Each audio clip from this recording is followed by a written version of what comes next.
Many kinds of cancer, but why no heart cancer? This is a discussion from Western medicine and ancient wisdom perspective. Western medicine offers the following explanation.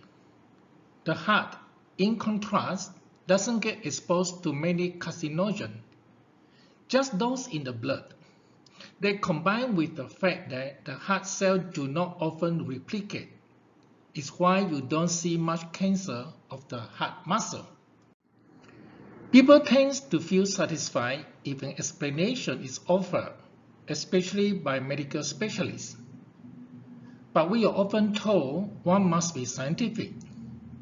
To be scientific means not just accepting things on face value, but probe deeper into the underlying fundamental logic.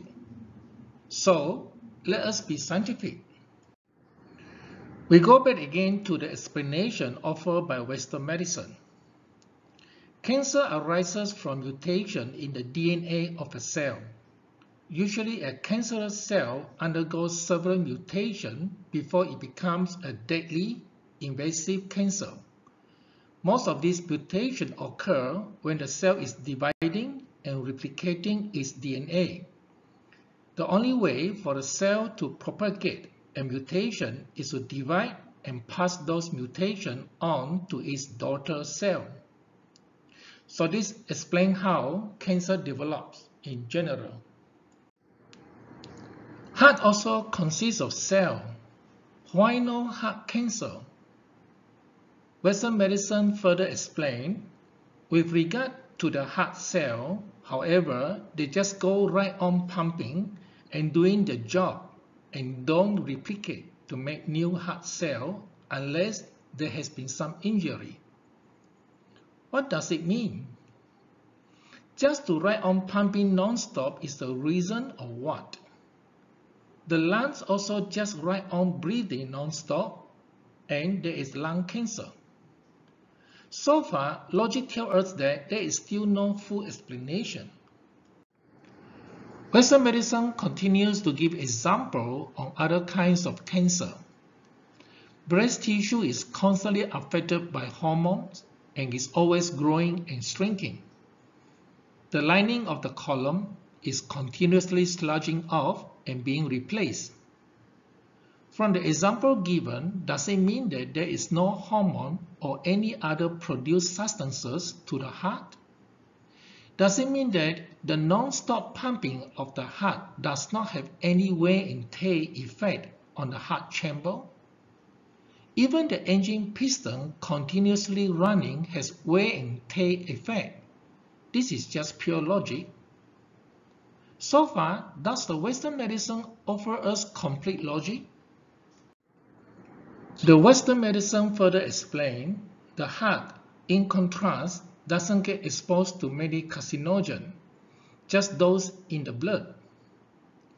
From the example on other kinds of cancer for comparison, Western medicine specialists conclude that heart does not get exposed to many carcinogens. The specialists also admit that carcinogens can be present in the blood, which the heart handles. So why carcinogens in the blood do not get deposited in the heart? If the answer is because the heart keeps on pumping, then lungs also keep on breathing, and lungs do get carcinogen deposited from polluted air and the blood which supply to the lung. Western medicine specialists also mention that combined with the fact that the heart cells do not often replicate is why you don't see much cancer of the heart muscle. So the specialist does recognize heart muscle, but many muscles in the body do get cancer. Why not heart muscle? So far, how much can we accept the Western medicine explanation as the full explanation?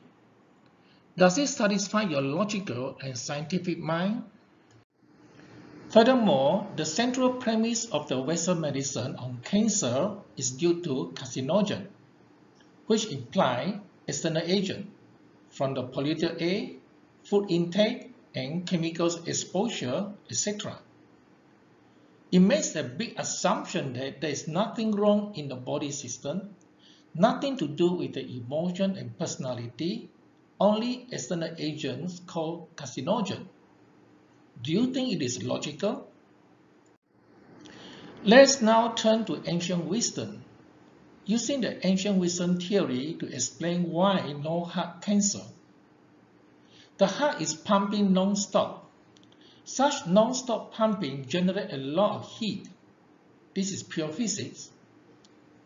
It is this constant motion with heat generated that provides an environment non-conducive for tumor and cancer to grow. Please pay attention to the factor about environment. It is the body's internal environment that is of crucial consideration since 3,000 years ago by the Yellow Emperor's inner classic, and not so much external factors like carcinogen or virus. Lungs also have non-stop motion of breathing, but lungs take in cold from the outside environment and create cold internal environment, unlike heart produces internal environment of heat. Most people do not feel about heart generate a lot of heat, although they accept the fact that heart pumping action produces heat. But most people find it ridiculous that ancient sages equate heart to fire. Let's connect with the Western science discovery. The human body consists of 60 to 65% water, and the heart contains 75% water. The heart is submerged in water, and water is cooling agent to the heart heat or heart fire. But you will say that you do not feel the heart on fire. Can you feel the ocean on fire? As beneath the ocean, there are active submarine volcanoes oozing molten lava non-stop. You can't, because of the huge amount of ocean water surrounding the active erupting volcano. Ancient wisdom summarizes the above condition in terms of yin-yang theory, which provide overall integrated theory governing the functioning of the body system. The heart is full of yang qi. Yang is defined as in constant motion with heat generation. Now we look at the other kinds of cancer: breast cancer, liver cancer, lung cancer, etc.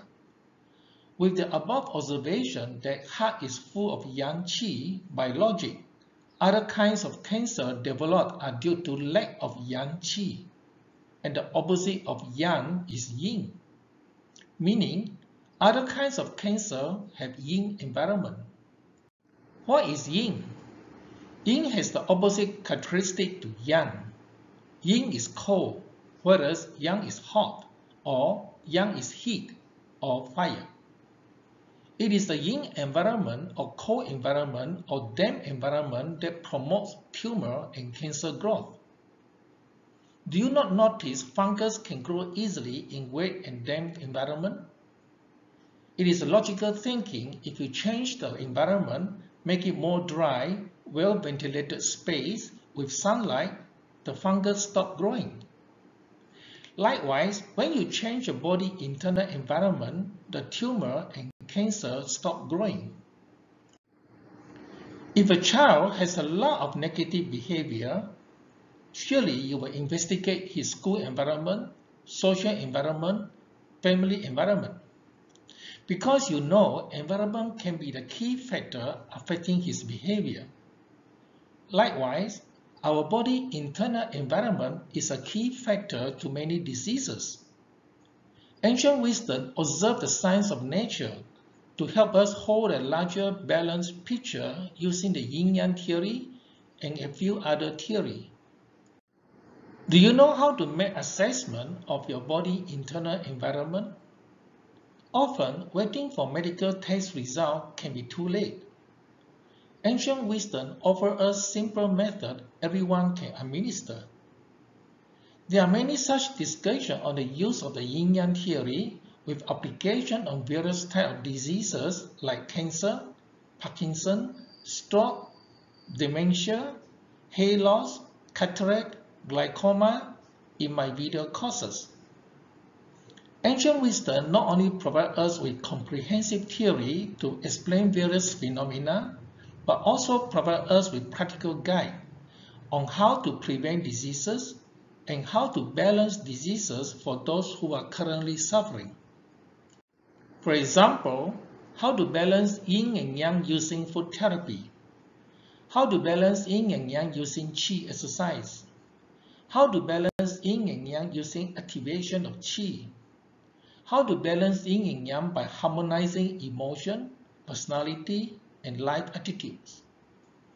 The more you acquire the knowledge on the Yellow Emperor's inner classic, the more you tune your mind to the philosophy and concept of the ancient wisdom that propel you daily action to attain your good health and well-being, to activate your body's internal healing power, whether currently you are with or without cancer or diseases. You are welcome to enroll in the video courses on the ancient wisdom. You can get the links to the ancient wisdom video courses at my blog www.360q.com. Have a good day.